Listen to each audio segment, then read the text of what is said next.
the fjord that was supposed to be safe. The 15th of September, 1944, Kafjord, northern Norway. The water is flat as oiled slate, and the air has that high Arctic bite that chews through greatcoats and settles in bone. Oberleutnant Zur, C. Helmut Kruger, steps onto Tirpitz's upper deck just before dawn, boots slicked with frost, and looks up at the dark hulk of the mountains hemming them in on every side.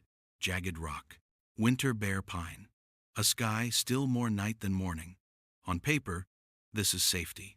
This, the crew of Schlagschiff Tirpitz have been told again and again, is sanctuary. She sits there like a metal island, 42,900 tons of steel and pride, sister ship to the lost Bismarck, bristling with 15-inch guns and cloaked in camouflage netting that's been strung between masts and the frozen shoreline. Smoke generators wait along the fjord edges, ready to flood the air with dense artificial fog. Shore batteries cover the approaches. Radar posts sit on the ridgelines. The Germans have dragged anti-aircraft guns 20 millimeters, 37 millimeters, 105 millimeters up into the rock itself to build a vertical wall of fire if the British ever dared to come. They call her the Lonely Queen of the North. She is the last real capital ship Germany has left, and the last thing the Royal Navy still truly fears in the Arctic. But this morning, Kruger's breath comes out tight, because overnight the rumors reached even the mess decks. The British found us. Again, at 7:38, warning sirens wail in the anchorage. The sound rips across the fjord and kicks men into motion. Boots hammer on steel grating, watertight doors slam, ammunition hoists rattle. The flak crews are already at their mounts. They sleep in their sheepskin jackets now, helmets hanging above their heads, belts of 20 millimeters laid out in coils like snakes at their feet. The men of Tirpitz have lived under attack for 2 years, but something is different today. Flugzeuge gemeldet, hoch, Südwest, aircraft sighted, high, southwest. Southwest means Britain, up in the pale sky, so high they look like flecks of ash instead of aircraft. There's a formation coming in, Royal Air Force Lancasters, heavy bombers. They're steady, patient, creeping at the edge of ceiling. Impossible altitude, too high for the lighter flak to reach cleanly. Englische Viermotorige über Kafjord. English 4-engined bombers over Kafjord. Kruger swallows. He knows what the British usually bring when they come north. Torpedoes, maybe 500-kilo bombs, sometimes midget submarines. Things a ship can prepare for. Things a ship can take and still live.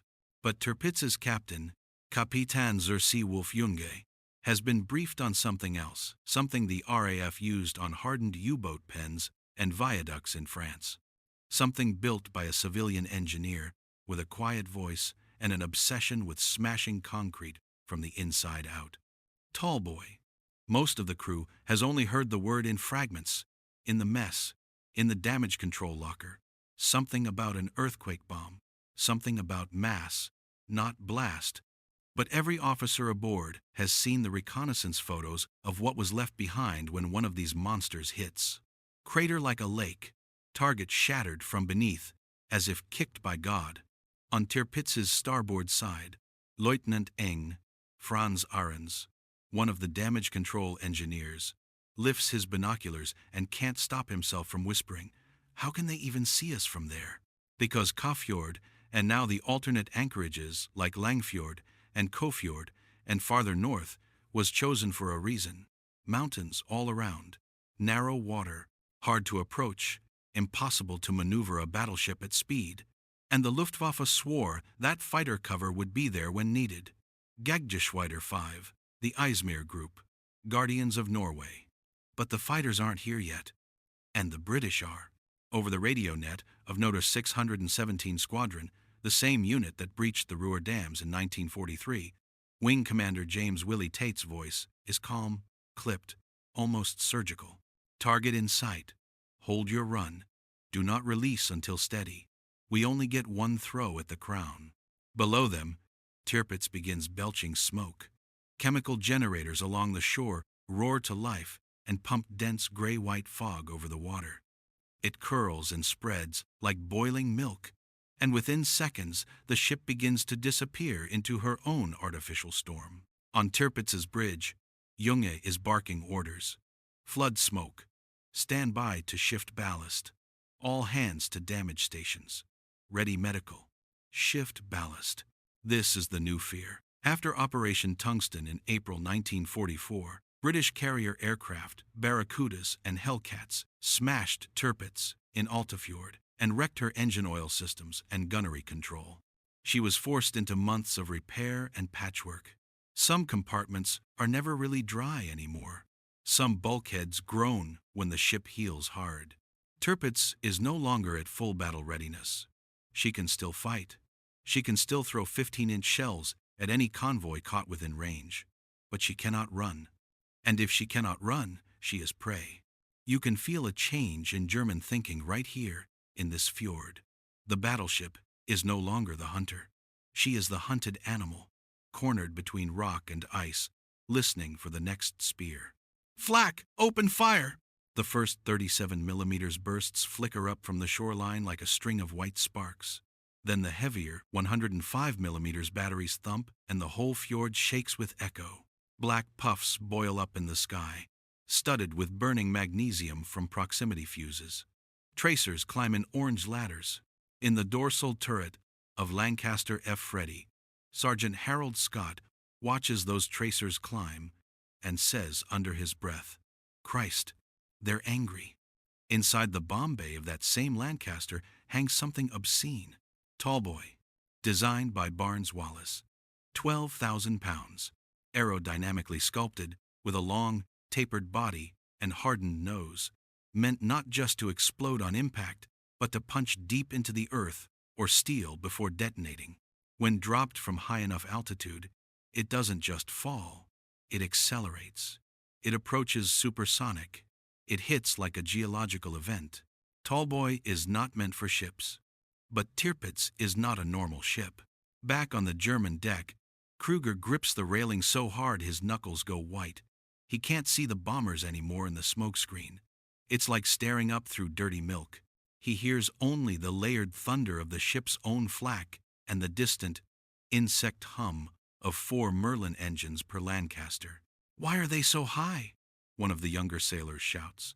He's 19, joined the Kriegsmarine at 17, never seen the open Atlantic, spent his whole war guarding a battleship that keeps moving farther north like a wolf chased uphill. "Because they don't have to come lower," Ahrens mutters. Up above, the bomb aimer of F. Freddy, Flying Officer Douglas Jock Sutherland, presses his face to the Mark 1 sight and talks tight in. Calm, almost gentle. Left, left, steady. Ship's obscured. I've got mastheads. Dropping in 3, 2, 1. Bomb release. In that instant, nobody on Tirpitz can see Tallboy. Nobody on Tirpitz can even imagine it properly. You don't see Tallboy fall. You feel what it does when it arrives. Krieger hears it first. Not a whistle, not a scream like normal ordnance, more like a deep rising pressure in the air itself. A freight train through the sky. Then the fjord detonates. Water erupts alongside Tirpitz in a column, not a splash, a column, a tower of black sea and pale air that goes higher than her superstructure. Men are thrown off their feet, ears burst, compartments flood instantly as plates warp, rivets shear. Somewhere below the armored deck, a seam opens like a torn muscle, and icy fjord water punches inward. Tirpitz shudders. Not bows only. Not stern only. All of her. "Treffer! Treffer! We've been hit!" Emergency klaxons join the sirens.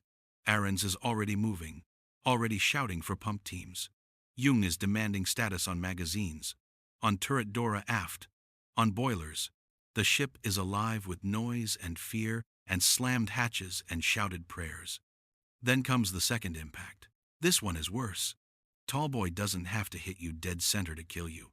If it buries itself in the seabed close enough, it can lift you, lift a 42,000-ton ship, break your spine, and drop you crooked. Tirpitz lists. Slow at first. 3 degrees. 5. 7. Ballast! Counterflood port tanks now! Now! Aaron skids down a ladder and almost falls on the slick metal. Men are already knee-deep in freezing water, in a compartment that was dry 5 minutes ago. One sailor's face is gray. There's blood in his teeth and on his collar. Can you breathe? The sailor nods, coughing, eyes wide. Then get up. We're not finished, Aaron snaps. But privately, silently, he feels it. This is not like after tungsten. This is not patch and pump. This feels like something underneath them broke. In the smoke and chaos, Kruger drags himself upright and looks at the bulkhead clock. The attack has lasted minutes. Just minutes. And the lonely Queen of the North is already bleeding out in her own supposed sanctuary. The 15th of September, 1944.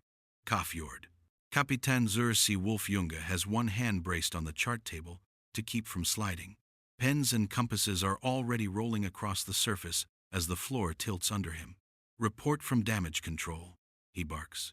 A petty officer's reply cracks through the internal phone, drowned in static and panic. Tallboy detonation off port beam. Penetration below armored deck. Port boiler room flooding uncontrollably. Bulkheads between frames 80 and 90 are distorted. Sir, we cannot seal them. Junge's jaw tightens. Cannot seal. That's the phrase you never want to hear on a battleship. Tirpitz was built like a layered cathedral of armor, spaced protection, splinter bulkheads, sealed compartments, redundant fire mains, and pumps. On paper, she can take torpedoes and still maneuver, survive heavy shell fire, and keep her magazines secure. She's supposed to be unsinkable in shallow, confined water. But Tallboy doesn't behave like a normal bomb. It doesn't politely punch a hole in one compartment. It compromises structure. It hurts the ship like a hammer swung at bone. On the port side mess deck, boots are already underwater. Icy gray-brown fjord water is rushing in around men's shins, then knees. Metal lockers float up and slam against bulkheads, banging and shrieking with the tilt. The overhead lamps flicker. Somewhere aft, a man is screaming for a medic. Somewhere forward, someone else is praying out loud in rapid stumbling. Low German, tripping over Heilige Maria, Mutter Gottes. Counterflooding starboard tanks now, Aaron shouts, voice raw. Move! Move! The counterflooding party is doing something that feels insane in the moment. They're deliberately filling starboard voids with seawater to balance the ship. You add controlled weight where you choose to survive, weight where you didn't choose. If you're lucky, you stabilize before you capsize. If you're not lucky, Tirpitz groans as the list hesitates at 13 degrees, then creeps back toward 11. The ship is still horribly wounded, but for one suspended breath, it feels like the keel digs in and says not yet. Men cheer, relieved and desperate. Junge doesn't cheer. He knows what that 11-degree moment really means. He leans toward his navigator. Quiet, so the bridge crew doesn't hear it. How long can she fight in this condition? The navigator doesn't answer right away. Tirpitz's gunnery control system, the sophisticated central fire direction that makes her 38 centimeters main battery so accurate, has taken shock damage. Power lines are cut or bent in ways they were never designed to endure. The starboard turbines aren't answering properly. Even if she could get up to speed, which she can't maneuver in this fjord. And if she can't maneuver, she can't survive a second strike from the air. Finally, the navigator just exhales. Herr Kapitän, she cannot sortie. Junge shuts his eyes for a heartbeat. That sentence is an obituary. A German battleship that cannot sortie is no longer a battleship. It's a target of national prestige, waiting to be destroyed. And everyone in Berlin knows it. By mid-morning, Luftwaffe, FW, 190 seconds from Jagdgeschwader 5 finally slash low over the fjord, too late to intercept the Lancasters that dropped Tallboy. The British are already gone, running for home across frozen sky.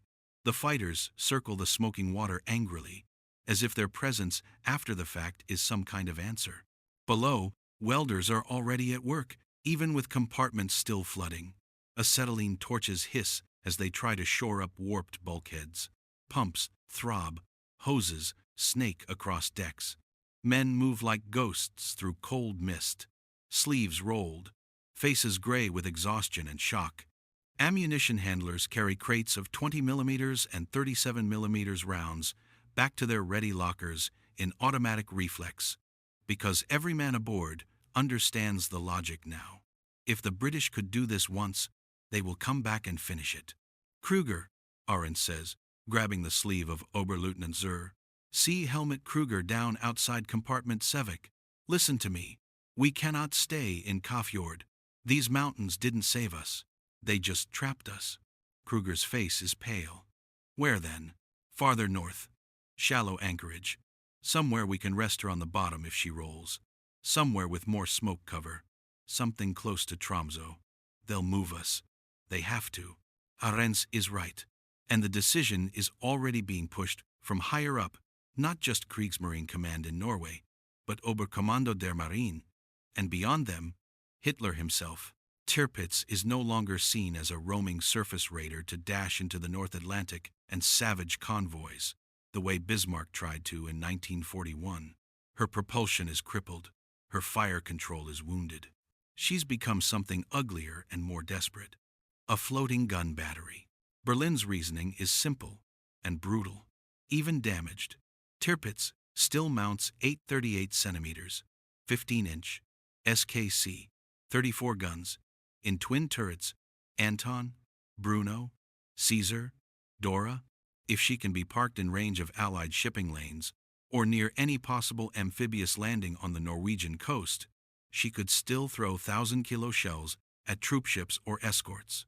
She could still kill, but to the men aboard her, the truth is colder. A floating battery is also a stationary target, a sacrifice piece. Word spreads fast among the crew that they are going to be moved. Not into open ocean, they all know that's impossible now, but to a new anchorage near Hokia, just southwest of Tromsø, farther to the northwest than they've ever been based. Tromsø. That word tastes like exile. To the British, the logic is different and deadly focused. Tirpitz, even moored and hurting, is still the last capital ship the Kriegsmarine has that can theoretically threaten Arctic convoys to Murmansk and Arkhangelsk. Every convoy that runs to the Soviet Union in 1944 is feeding tanks, trucks, aircraft, fuel, munitions. Stalin never stops reminding London and Washington that he expects those deliveries. And Churchill never stops thinking about what happens if a battleship with 15-inch guns appears in their path. So London issues its own quiet order. Tirpitz must be eliminated, permanently. In late September, as German tugs and auxiliary craft nurse the wounded battleship toward Tromsø, RAF planners are already meeting again. 2 squadrons will carry the responsibility. No. 617 Squadron, the Dambusters, now specialists in precision heavy bombing, and no but 9 Squadron. Both units have trained and retrained for high altitude, high accuracy delivery of Tallboy. The crews being briefed in Lincolnshire know what they're being asked to do. This is not area bombing of a city. This is not carpet bombing of a railway yard. This is assassin's work against a single armored target that is already hurt but not dead. Wing Commander James Willie Tate of 617 Squadron studies the latest reconnaissance photos of Tirpitz at her temporary mooring. He traces a gloved fingertip along the deck plan, lingering over the turrets and the magazines beneath. We'll have one clean window, if we have it at all, he says. Weather up there turns in minutes. If we don't hit, she'll still be there tomorrow. If we do hit, he doesn't finish the sentence out loud. He doesn't have to. Back in Norway, as October 1944 becomes early November, Helmut Kruger stands watch on Tirpitz at Hokoya and watches the sun barely rise. The light up here feels thin and metallic, never fully day. The battleship rests in shallow water now. Anti-aircraft crews drill constantly. Ammunition sits unpacked. Smoke generators are manned around the clock. There are fresh orders about evacuation ladders and rafts. Rafts. That's when it really sinks in for Kruger. Battleships don't normally brief the crew on how to scramble over a listing hull and get clear if she capsizes in harbor. Not unless someone believes that is a realistic end. He looks out across the quiet water toward the snow-dusted hills above Tromsø and feels for the first time since he enlisted that Germany cannot protect him, that Tirpitz cannot protect herself, that the next time the engines of the Lancasters are heard, it will not be a raid to damage. It will be an execution. November 12, 1944. Hokoya anchorage, near Tromsø, Norway. 08 to 50 hours. The air is brittle and still. You can taste snow coming. Oberleutnant zur See Helmut Kruger is on duty again, collar up against the Arctic cold, binoculars hanging from a stiff leather strap. Frost has filmed every railing, every ladder rung, even the canvas covers on the 20mm mounts. Tirpitz lies at anchor in shallow water off Hokoya like a grounded beast, hull painted in broken grays to blend into the island and the pale iron sea. But no amount of paint can hide her outline if you know where to look. The British know where to look. The first warning is not radar. German radar coverage in northern Norway is patchy, and the British are coming in high, out of range of most early detection. The first warning, instead, is visual. A coastal observer reports Lancasters, many, high. Seconds later, the siren goes. It is a deep, rising howl that claws across the anchored ship and into every mess deck, every engine space, every gunnery tub, every bunk. Men are already half-dressed at all hours now. Nobody really sleeps in underclothes anymore. Boots are slammed on. Belts are yanked tight. Ammunition lockers fly open. You can feel fear compress itself instantly into trained muscle memory. Fliegeralarm! Fliegeralarm! Mann Gefechtsstationen! Air raid alert! Man battle stations! On the boat deck, Matrosenjefreiter Otto Lehmann, 19 years old, from Kiel, never once seen the open Atlantic sprints, to his 20mm flak Vierling mount and slams the feed drum into place. His hands shake, just a little. He tells himself it's the cold, not terror. His throat is dry. He thinks, we survived last time. We drove them off. We'll do it again. He doesn't know yet that today is not last time. On the bridge, Kapitän Zweiwolf Junge is already shouting, smoke! Lay smoke immediately! All batteries! Open fire at will! Along the shoreline of Hokoya, and on barges anchored around the battleship, German smoke generators roar awake, vomiting thick, chemical fog. White-gray plumes gush low and spread across the anchorage, curling around Tirpitz's hull and then rolling upward in sheets. Within a minute, visibility across the water drops to a ghostly blur. But the air is colder than fjord. The fog is not climbing fast enough. In the air, over 12,000 meters up, the bomb aimers of number 617, and no, 9 squadrons are watching through their sights and calling out corrections in clipped, steady voices that don't match what's about to happen below. Target on. Visual shoreline. Ships camouflaged, but I have superstructure. Small wake. Wind negligible. The Royal Air Force has studied the German smoke. They have learned its rhythm.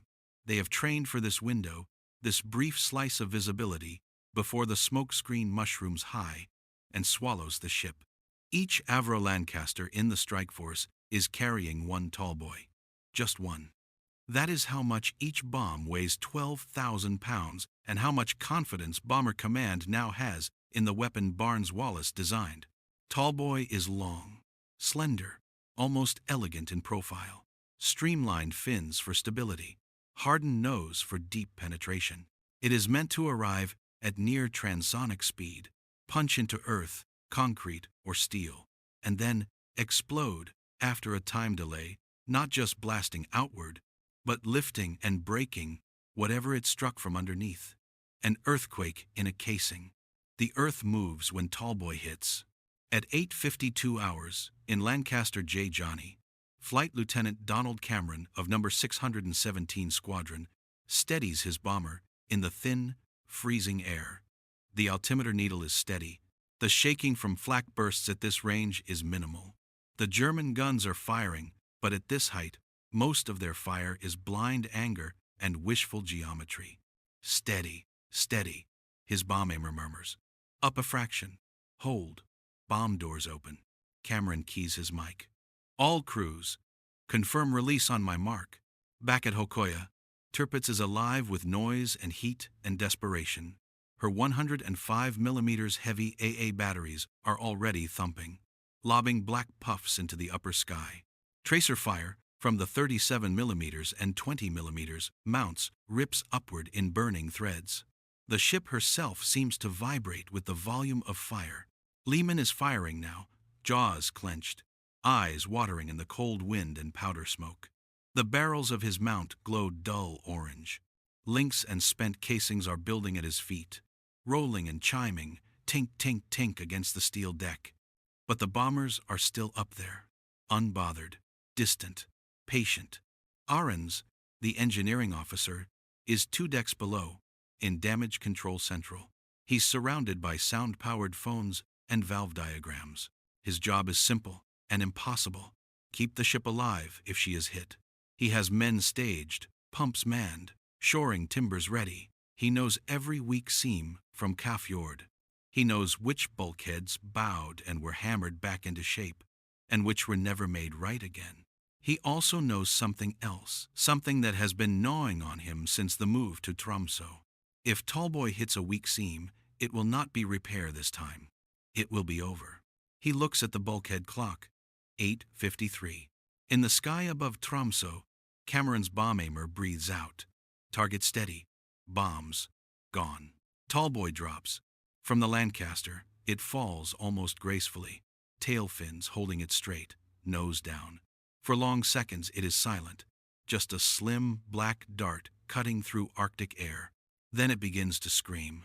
Not like a small bomb, not the descending whistle of a 250-kilo GP bomb. This is lower, heavier, a physical pressure that you feel in your chest before your ears even register sound.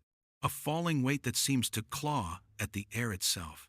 On Tirpitz's bridge, Junge hears it and shouts to no one in particular, to everyone, Deckung! Deckung! Brace!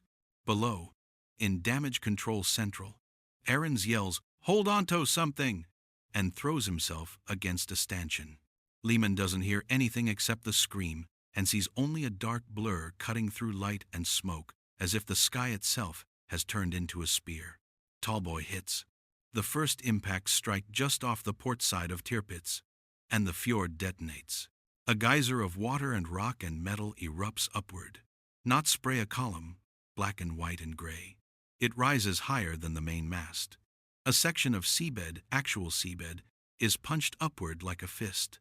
Shock waves slam into the hull. Men are thrown flat. Teeth crack. Eardrums burst.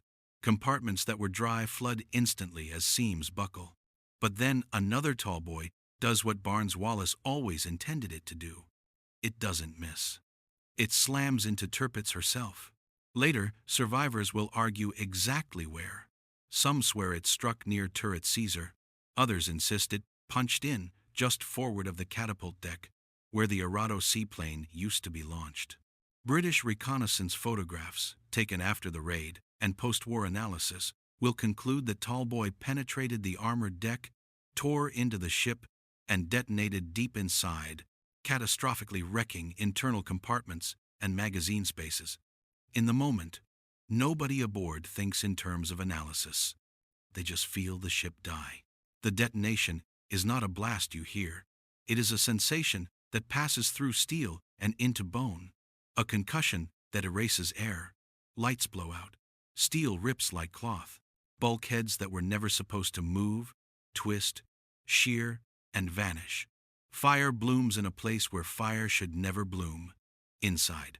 And then, almost instantly, Tirpitz lurches. Not a lean. A roll. The battleship snaps over to port in a single violent heave, as if an invisible hand has slammed into her starboard flank. Men on the port side are thrown straight into bulkheads. Men on the starboard side are suddenly looking down at a deck that is no longer horizontal but a wall. Counterflood port. Port! Port! Ahrens is shouting by instinct. But it's meaningless. There is no controlled counterflooding when the ship is already rolling and torn open. Water is pouring in everywhere at once. Compartments become traps, then coffins. On the open deck, Lehman is yanked off his feet as the flak Veerling mount tears loose from its socket and skids down what used to be level deck and is now an angled chute. Spent brass and ammo links cascade like metallic rain around him and then off the ship, hissing into the freezing water below. Alarms wail. Men scream. Someone is shouting, "Rouse! Rouse! Get out! Get out!" over and over in a high, breaking voice.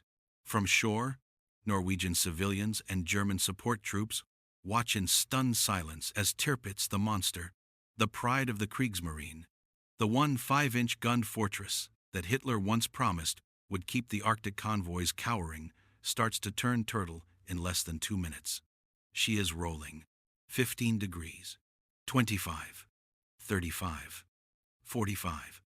Cold seawater slams across her main deck and rushes into every open hatch like a living thing. Inside, men scramble through tilting ladders that are now vertical shafts.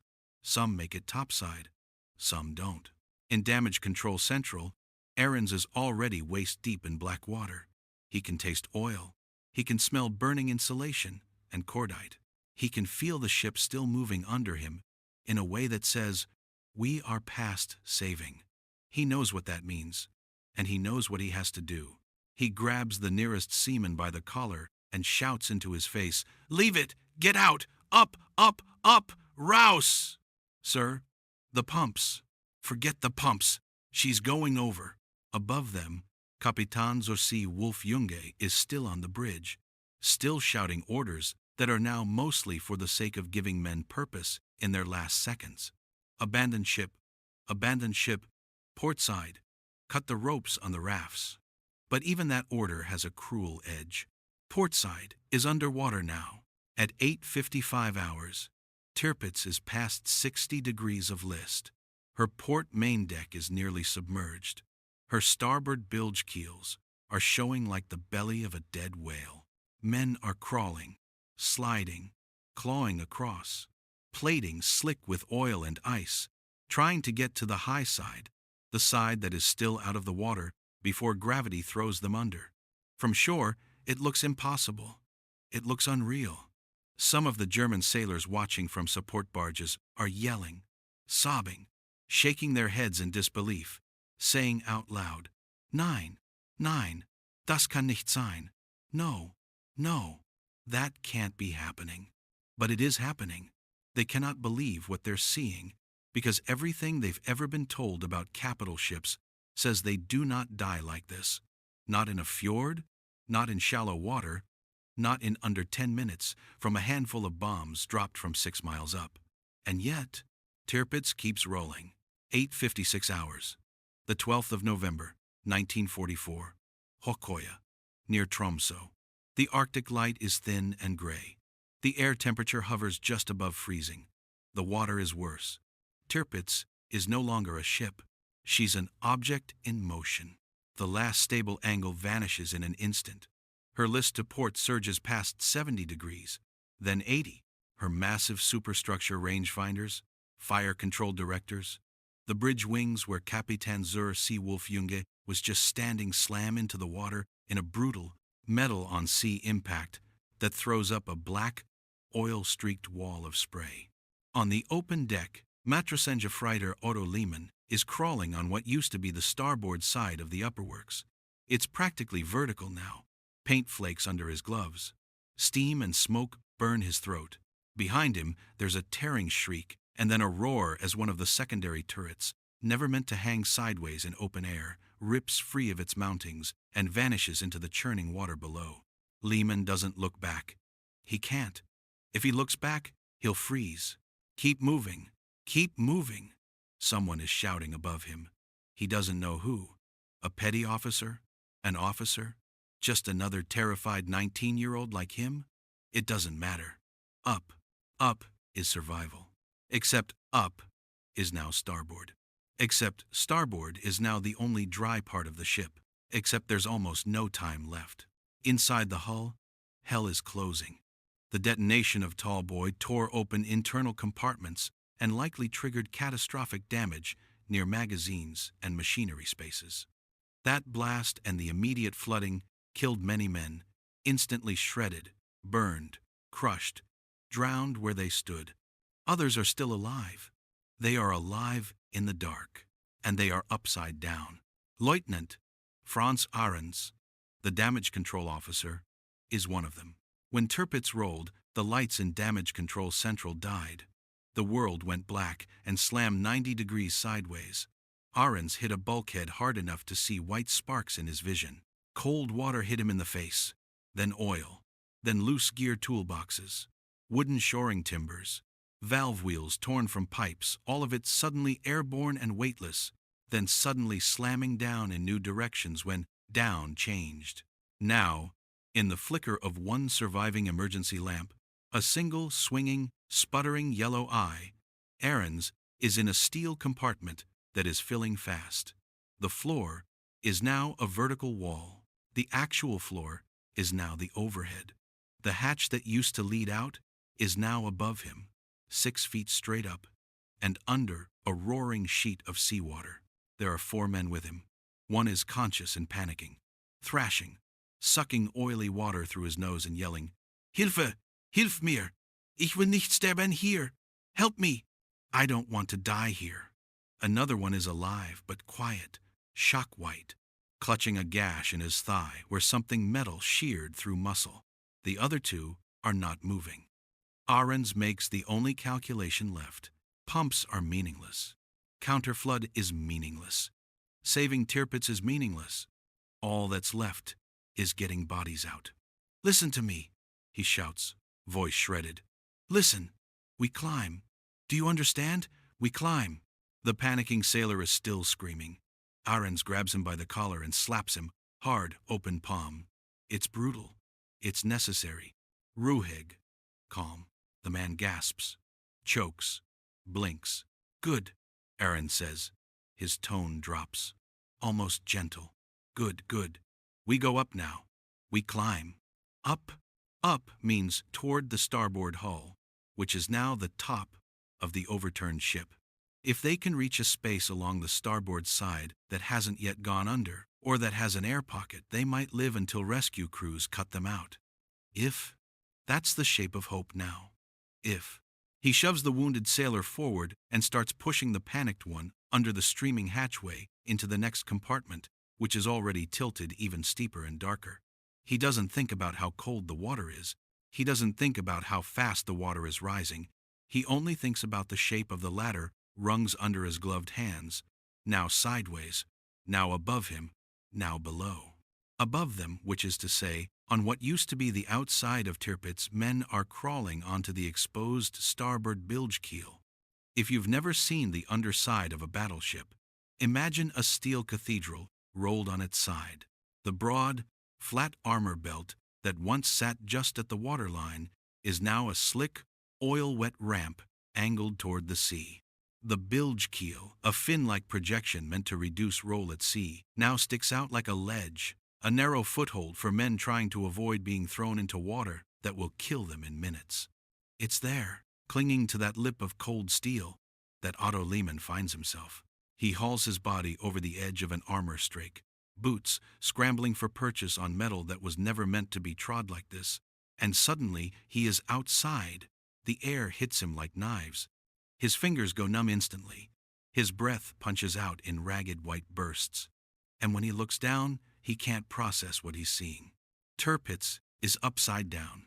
A 42,000-ton capital ship, last battleship of the Kriegsmarine, pride of northern waters, is rolled almost completely inverted in the shallows off Hokoya, her keel and propellers showing to the Arctic sky like the belly of a dead whale. There is still steam venting from ruptured pipes. There are still shells cooking off deep inside, popping and thudding. There are still men in the water. The water around the overturned hull is black with oil. It's also full of sailors. Some of them are swimming, or trying to. Some are already limp, floating face down, gray skin showing between life jackets and greatcoats. Others are thrashing, clawing, choking from the fuel, coating their faces. The water is so cold that hands stop working in under a minute. Lungs burn. Muscles seize. You don't swim in this water for long. You just stop. Lehman wants to jump down and haul them up. That instinct is immediate and violent. Those are his shipmates. Those are men he ate with, joked with, shared cigarettes with. He starts to move. A voice from somewhere above him, someone clinging to a higher point on the keel, shouts down, "Stay there! Stay where you are! Rafts will come! Stay!" Rafts. Some of the anti-aircraft support barges and harbor boats are already racing in, throwing lines, tossing life rings, dragging men out of the oil. Civilians from Tromsø, 2 Norwegian fishermen in little boats, faces pale and horrified, are steering straight toward the overturned hulk of what an hour ago was the terror of the Arctic convoys. They don't know who these sailors are, what they've done, what they've believed. It doesn't matter. A drowning man is a drowning man. On shore, stunned Wehrmacht troops, mechanics, cooks, clerks, men who were stationed here to support Tirpitz's presence, stand frozen helmets, half-buckled, rifles slung, useless in this moment. A few snap out of it, sprint for cutters, axes, sledges, because now comes the next horror, the pounding. At first it's easy to miss, lost under the hiss of steam and the slap of cold water against steel. But then you hear it clearly. Bang, bang, bang, bang, bang. Fists on metal. Survivors are trapped inside the overturned hull. When Tirpitz rolled, air pockets formed in certain compartments, especially along the starboard side, now uppermost. Men who made it into those pockets are alive, huddled in slanted darkness, standing in waist-deep freezing water, breathing oily air, waiting. They can't get out. Hatches are now below them, underwater, or jammed by warped frames. They have air, for now, so they pound. Bang, bang, bang, bang, bang. Lehman hears it, and something in him breaks. "We have to cut them out!" He screams down toward a harbor launch pulling alongside the starboard hull. "Schneiden, Chanel, cut, quickly! We're trying!" Someone on the launch shouts back, voice cracking, already swinging a fire axe. Another man on that same launch wearing a Kriegsmarine medical armband is reaching with a boat hook to snag a sailor floating face down in oil. He pulls the limp body in, rolls him over, and starts pounding his chest with both fists. Lehman can't watch that. He can't. He turns his face against the cold steel to steady himself. Forehead pressed to armor plate that is still warm from the fires inside. He tastes salt. He doesn't know if it's seawater or tears. 8:58 hours. 2 minutes. 2 minutes since Tallboy found Tirpitz. In those 2 minutes, Germany's last major battleship to threaten the Arctic convoys has turned over and become a grave. Above, the Lancasters are already banking away, engines a distant hum, turning south for the long flight home to Scotland. In the bomb bay, the Tallboy racks hang empty. The crews do not cheer over the intercom. The voices are quiet, professional. Many of them know exactly what they just did.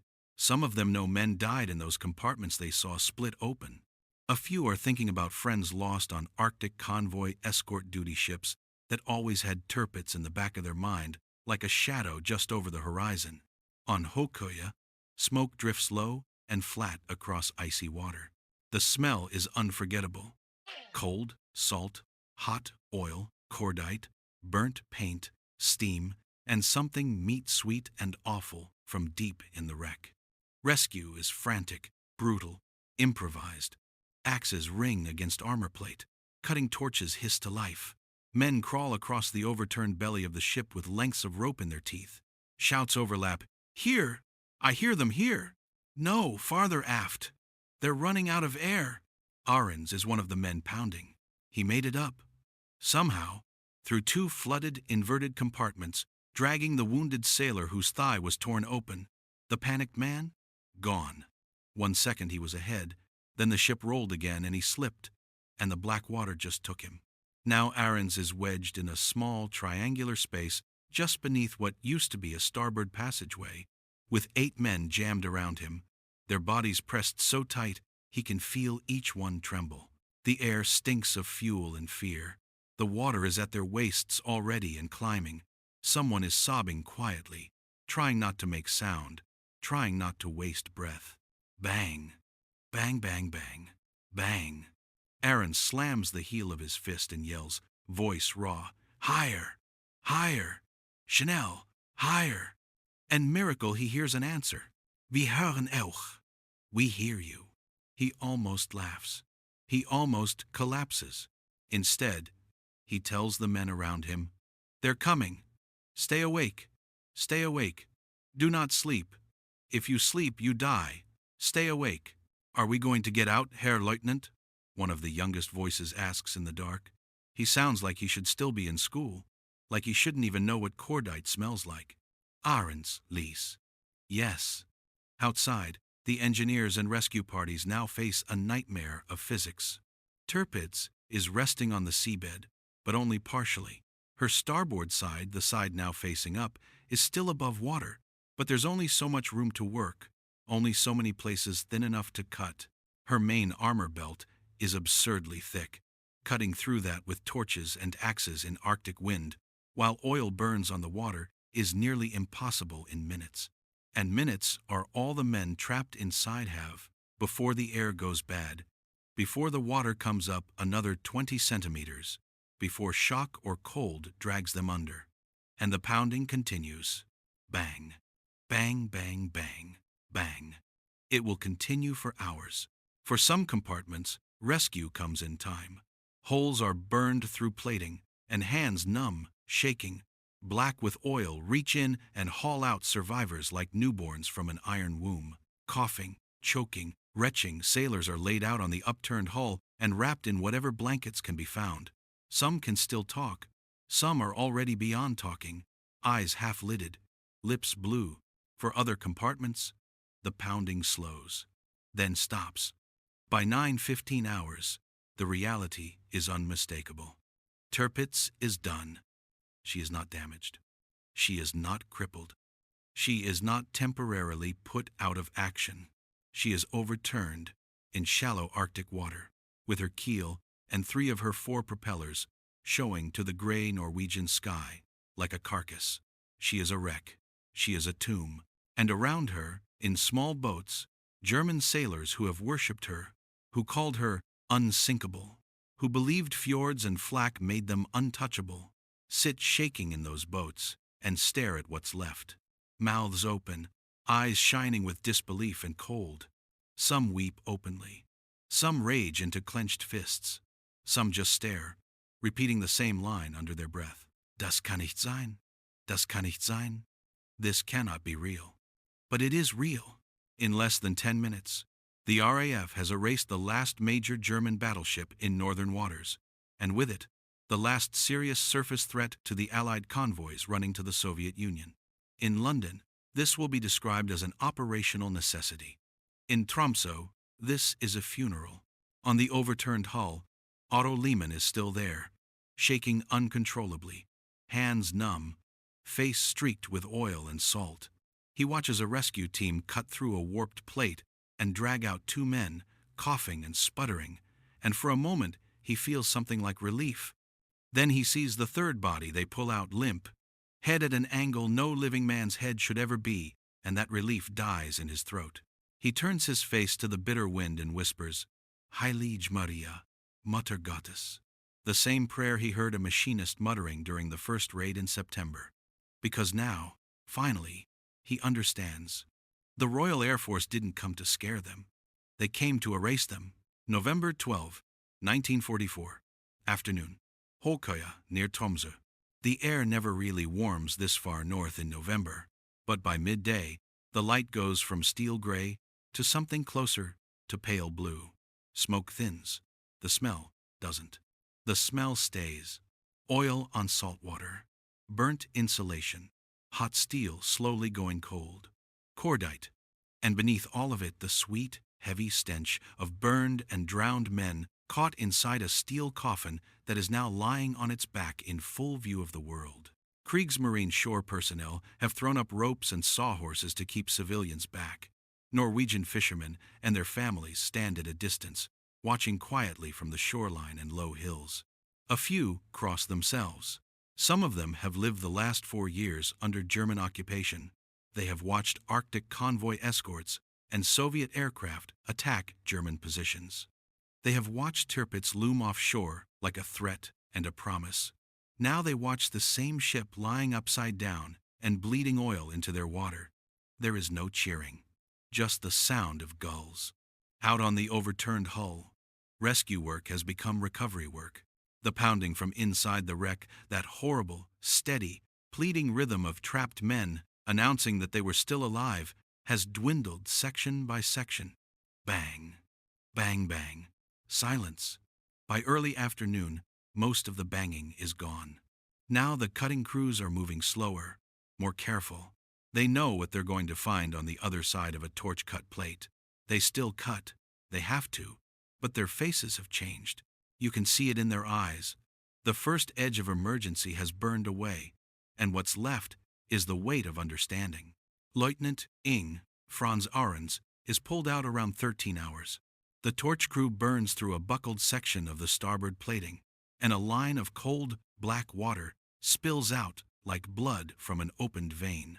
The first 2 sailors who spill through the jagged hole are alive, barely. They're shaking so hard they can't hold onto the rope that's tossed to them. So men on the hull lie flat, reach down, grab wet greatcoats by fistfuls, and drag them up. Then Ahrens is pushed through from inside by the last man still conscious in that air pocket. He's blue-lipped and gray-faced and limp. For one awful second, the rescuers think he's dead, and almost let him slide back into the hole in the dark water below. Then his eyes snap open and he coughs, hacking up seawater and oil, and he tries to sit. They grab him and haul him bodily onto the overturned hull. He can't feel his hands. He can't stop shaking. He can barely see. His eyes are red and swollen from the fuel film. He can't hear properly either. His right eardrum burst when Tallboy hit, and everything on that side is just a high, angry ringing. But he's conscious. He's alive. "We will?" Someone demands over him. "How many?"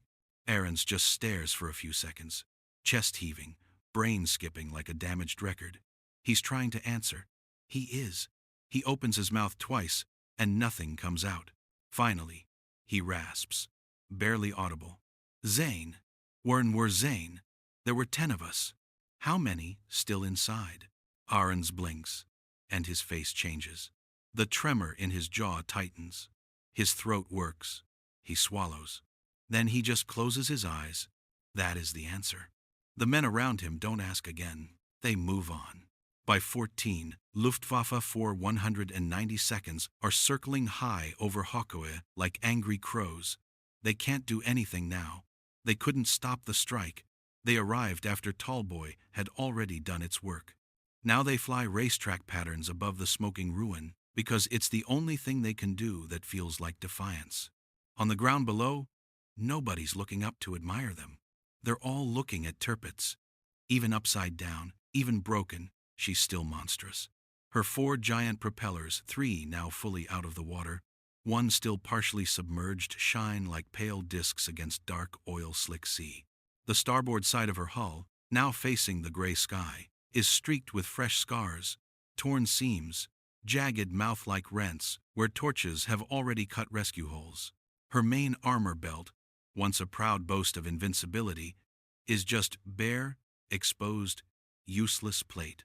It looks obscene, like seeing the skeleton of something that was supposed to be immortal. There's a slow, stunned awe settling over everyone present, Norwegian, German Navy, Wehrmacht, Luftwaffe alike. The awe has an edge of horror to it, but also disbelief. Some of the sailors keep repeating the same thing in different forms, half to each other, half to themselves. "We're in a fjord. She's at anchor. How did they do this? How can a bomb flip a battleship? They found us. Here. They found us here." That last one repeats the most. They found us here. Because that was the unspoken oath aboard Tirpitz for years, that fjords were armor, that the mountains and narrow inlets of occupied Norway were a kind of natural fortress, a place where British battleships couldn't maneuver and British carriers couldn't strike without warning, and British bombers couldn't hit with accuracy. That oath just died, and the psychological damage of that death may be heavier than the steel still settling on the seabed. In London, that psychological effect was always part of the point. For the RAF, this is not just about sending less steel to the bottom of the sea.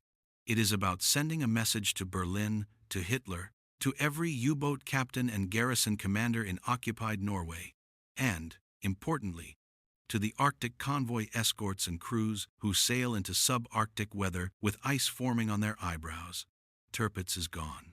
Gone means no more last-minute Admiralty cables screaming, "Tirpitz at sea, emergency diversion north, scatter convoy."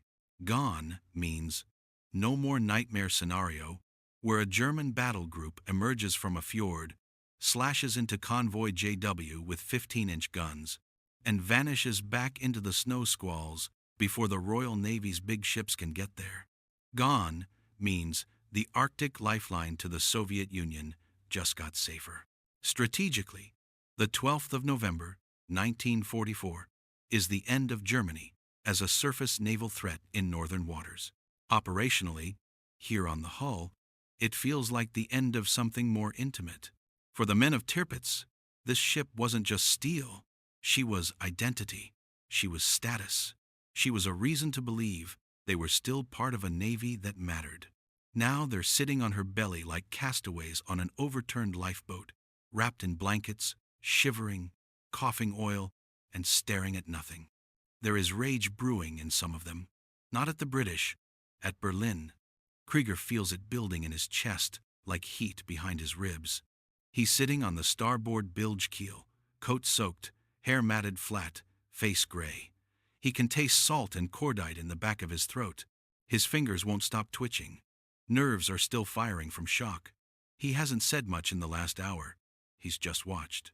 Watched men pulled out alive. Watched bodies pulled out, not alive. Watched one of the gunnery petty officers he used to play cards with laid down beside him, eyes open, empty. Now he finally speaks. Not loud, just flat. "They left us here to die," he says. A machinist's mate next to him frowns. "Who?" "Berlin." The machinist's mate doesn't answer. But he doesn't argue. Because every man who served aboard Tirpitz knows the sequence now. They know she was crippled by carrier strikes in April during Operation Tungsten. They know she took hits again later that year. They know repairs were never complete. They know her engines never fully recovered. They know she could not make a proper sea run into the North Atlantic even if ordered. They know she was ordered anyway not to fight, but to exist, to sit, to be a threat by presence. Floating battery. That phrase ran through the ship like poison in October. Floating battery meant, you are not being saved. You are being used. And now, looking at the belly-up hull, Krieger says it out loud. "We were never going home," he murmurs. It lands like a stone. No one disagrees. By 15, formal reports are already being drafted onshore. Wehrmacht staff officers are taking statements from surviving officers. Numbers are being collected. Crew complement aboard this morning. Estimated number rescued. Estimated number still trapped and presumed lost. Early tallies suggest hundreds dead. As the day ends and bodies are counted, that number will rise toward 1,000. 1,000. 1,000 men, killed in minutes, in shallow water, within sight of shore. The Kriegsmarine in Norway will transmit a preliminary signal. Tirpitz capsized after aerial attack. Heavy casualties. Ship lost. Higher priority signals will follow. Encrypted and sent to the Oberkommando der Marine, then to the Führerhauptquartier. One of those signals will make its way to Hitler. Adolf Hitler, who once saw Tirpitz as a symbol, a sword hanging over the convoys, a bargaining chip with Norway, a way to threaten Britain from the icy north, will receive the message that the sword is broken. The symbol is upside down in a fjord. The bargaining chip has been turned into a grave marker. There will be anger. There will be accusations. There will be orders to court-martial someone. But the reality is unfixable. Germany cannot raise Tirpitz and return her to service. Germany cannot build another battleship in late 1944. Germany can scarcely fuel and crew the ships it still has. For the Royal Air Force, word is already spreading across the debriefing rooms in Scotland when the Lancasters land. Ground crews pull open bomb bay doors that are now blessedly empty. Frost-steamed engines tick down, air crews climb out stiff and pale, faces windburned from hours in unheated, high-altitude flight. "How did it look?" someone on the ground asks. One of the gunners, still wearing his sheepskin, face raw, just says, "She rolled." That's all. She rolled. Because you don't need to say more than that. Everyone there understands what those two words mean. No battleship rolls at anchor and comes back. In Tromsø, recovery continues into the dim early sunset. Torches still hiss, axes still ring, ropes still creak, men still call out when they find a survivor, men still fall silent when they don't. But the frantic edge is gone now. What's happening on that overturned hull feels almost like a wake. Sailors sit together in clusters, wrapped in whatever blankets or coats or canvas they've been thrown. Some are silent. Some murmur prayers. Some quietly trade cigarettes with hands that won't stop shaking. Ahrens lies there on the cold steel, eyes half open, hearing in only one ear, hands bandaged, shivering under two greatcoats. He's awake, but he's somewhere far away behind his stare. Krieger sits beside him. He doesn't say anything for a long time. Finally, in a low voice, he asks, "Did we hit them? Any of them?" Ahrens blinks. It takes a second for the words to line up. Then, through cracked lips, he answers with nothing like triumph, nothing like pride, just simple, exhausted fact. "We fired," he says. That's all. Not yes, not we drove them off, not we made them pay. Just, we fired. And in that answer is the whole truth of the 12th of November 1944. Tirpitz never got to fight the way battleships are supposed to fight, trading broadsides at sea against equals, turning in cold spray with main batteries thundering. She died in a fjord, belly up, under precision-delivered bombs from 30,000 feet. She never even saw the men who killed her with their Tallboys. They were specks in the polar sky, calm in their headsets, speaking in measured English over intercom, dropping one bomb each with a detachment of surgeons. The age of the battleship did not end with a duel. It ended with a bomb falling out of the blue and flipping 42,000 tons of armor like a toy in front of stunned witnesses. By evening, word is running quietly in mess halls, in barracks, in telegraph rooms, from Tromsø down to Berlin, that Tirpitz is gone. It spreads across Arctic convoys, too. On some Royal Navy escort destroyer pushing through sleet somewhere between Iceland and Murmansk, a signalman reads the message and grins despite the ice on his eyebrows. He knows what that means for the run ahead. No more Tirpitz reported at sea alter course north immediately. No more mad dashes in blackout through gale and pack ice to avoid a ship you can't outrun or outgun. Somewhere in Scotland, Barnes Wallace, a civilian engineer who believed you could defeat armor not by brute force, but by shock, delivered in exactly the right place, will hear that his Tallboy did what people said couldn't be done: sink a capital ship in guarded water. And in Norway, as night falls early and absolute over Hokoya, the overturned hull of Tirpitz settles deeper in the shallows, groaning as trapped air finally bleeds out in great, mournful bubbles. Krieger watches that, and his jaw tightens. He doesn't have words for what he's feeling. Grief? Yes. Rage? Yes. Shame? Yes. But also something larger, colder.